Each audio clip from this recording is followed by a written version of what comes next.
Hello and welcome to Bollywood वाला। I M सुनो दोस्तों, अब ये जो चुनरी चुनरी का जो गाने को लेके जो इश्यू चल रहा है, और अब तो वाशु भगनानी ने एक 400 करोड़ का लॉसूट भी डाल दिया है against the makers of David Dhawan's film Hai Jawani Toh Ishq Hona Hai, because ये ओल्ड सॉन्ग्स का रिमिक्स को यूज किया गया है, ओल्ड सॉन्ग्स को यूज किया गया है इस न्यू फिल्म में। यार दोस्तों, मेरा एक ही चीज है, एक ही सवाल है, क्यों हमको ये ओल्ड सॉन्ग्स को लेना ही है? Why are we remixing, recycling, remaking these old songs and taking them in new films?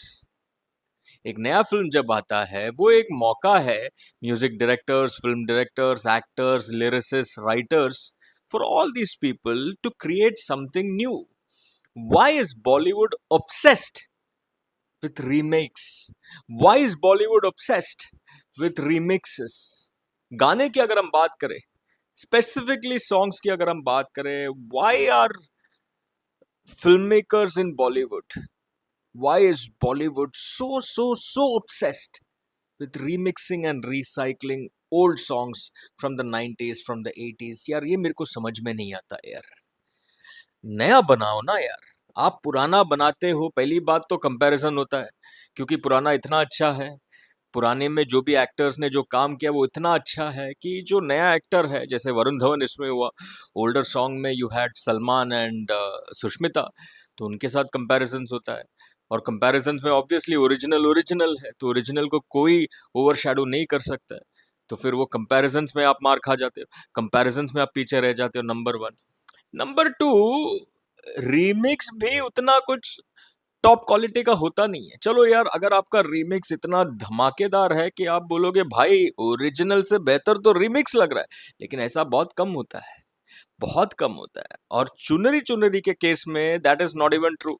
The remix is not up to the mark, not even closer to the original, so to speak. तो फिर वापस आप पीछे रह गए। And number three, यार, as an actor, as a director, lyricist, music composer, आप जब बैठते हो कुछ गाना बनाने के लिए, आपको हायर किया गया है, पैसे दे के हायर किया गया है, तो आपके दिल में भी एक चाहत होगा ना कि भाई मेरे पास कुछ ओरिजिनल ट्यून्स है, वो यूज क्यों नहीं कर सकते हैं? तो क्रिएटिविटी का कोई सवाल उठता ही नहीं है यार। आपको फीस मिलता है फॉर रिमिक्सिंग ओल्डर सॉन्ग्स, इसमें क्या क्रिएटिविटी है यार? और उसमें वो रीमिक्स भी कुछ खास नहीं है, तो फिर क्या मतलब, फीस देने का क्या फायदा हुआ? अब दोस्तों ये सारा तो फिर भी छोड़ो, अब आप रीमिक्स करते हो, ओल्डर सॉन्ग्स को लेके आते हो, प्रॉपर राइट्स नहीं होता है, या प्रॉपर राइट्स होता है आपके पास, है कि नहीं है ये तो खैर कोर्ट डिसाइड करेगा। But the problem here is when you are taking an older song, it creates a lot of issues legally. मतलब राइट्स एक्चुअली किसके पास है? आपको लगता है कि राइट्स आपके पास है, फिर दूसरा पार्टी खड़ा हो जाता है, बोलता है नहीं भाई राइट्स मेरे पास है, आपने कैसे उठाया? यही हो रहा है ना ये केस में। वाशु भगनानी बोलता है कि उसके पास राइट्स है।